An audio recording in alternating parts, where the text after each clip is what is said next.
how to add popular posts, layout, gadget, widget on your blog or website on Blogger. Hello guys, so all what you have to do is go to Blogger. This is the dashboard homepage. Now click on this layout option, and then here you will find all the places on your website. This is the top, header, page list, ads, page body, the sidebar bottom, the sidebar top. So I'm gonna choose, I want to add it in the sidebar bottom. Click on add a gadget, scroll down until you find popular posts.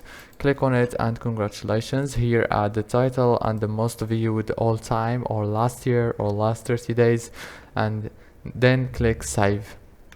This is very easy, as you can see. So if this video was helpful, don't forget to like and subscribe, and thank you for watching until the end. See you later.